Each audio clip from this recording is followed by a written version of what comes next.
This Friday, April 28th, is the annual National Day of Mourning. Keith Levere is the Vice President of the Niagara Regional Labour Council. Keith, we've had some incidents in the recent past, and the one that comes to mind for me, the explosion at Port Weller. These things bring to light exactly why we recognize this day of mourning. Exactly. No, I agree with you. That was a tragedy that happened out in Port Weller. It should never have happened. They're still doing the investigation on what did take place. But unfortunately, the employer doesn't do enough to protect the care and welfare of workers in the workplace. And that's what Day of Mourning is all about, to bring recognition, to bring awareness to this, and to also, I guess, have employers wake up about the importance of it.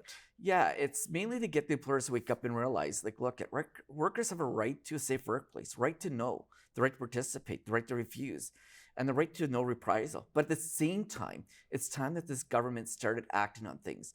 Instead of being proactive, be reactive. Instead of being reactive, be proactive on how to do stuff. These accidents would be limited if we just simply had laws that were in place that would prevent it, but also have employers that actually put health and safety first. How do you work as the Labour Council to promote this other than this day of mourning? Throughout the year, we had to do a number of programs and activities that highlights the health and safety within the workplace. We tie it in with all of the signature events that we do, including the May 1st event that's coming up soon, our Labor Day parade that happens in September, our Women's Day of Mourning, our Women's Activist Day in March. We also tie it in with all of the equity groups as well, because health and safety is one of our key foundations within the Niagara Regional Labour Council. The Day of Mourning has been marked every year since, I think it was 1992, am I right? In 91 it was officially marked, and it took the government 8 years to actually recognize it. But it was, prior to that, it was not recognized by the government of Canada. We lobbied for it to be recognized, and it finally is recognized. And we ask that all employers lower their flags to half staff. Has there been improvements in workplace safety over that 30 some odd years? We've not really seen much improvement in the workplace safety. It's a crying shame that when some jobs are put together, they'll still today say X amount of workers will be killed on the job. And that should never be happening for Ministry of Labour. The other problem that we rise is that folks are not always identifying that they've been killed on the job, or there's been an injury or the disease, because it doesn't always have to be We look at firefighters, right, who have this chronic illness that takes place over year after year after year of breathing in toxic fumes. That's right. And we've seen that on the rise. And you'd think that there'd be something in going back to where the asbestos was a big issue, right? And you'd think that there would have been something dealt with then to prevent that from continuing to happen. On April 28th, it's a little bit of a tour across Niagara. I understand you're going to all of these different sites, starting with the Welland Canal Memorial on, I guess it's Government Road or Canal Road. Yeah, so we'll be starting our day off out there in St. Catharines at the Canal Line Monument at 7:30.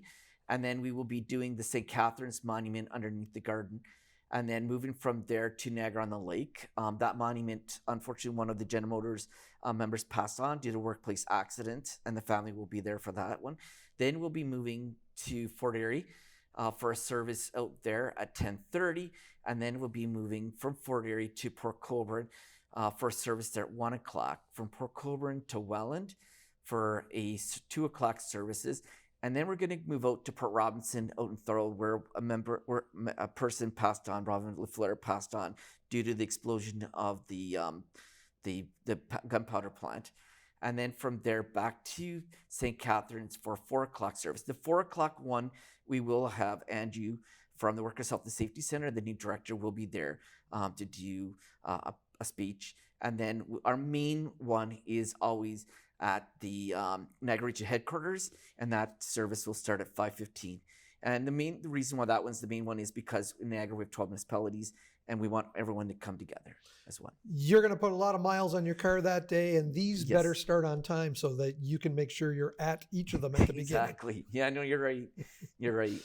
Keith, thanks for joining us today, and good luck with the struggle to make sure that we don't see workers here in Niagara losing their lives at work. Thank you.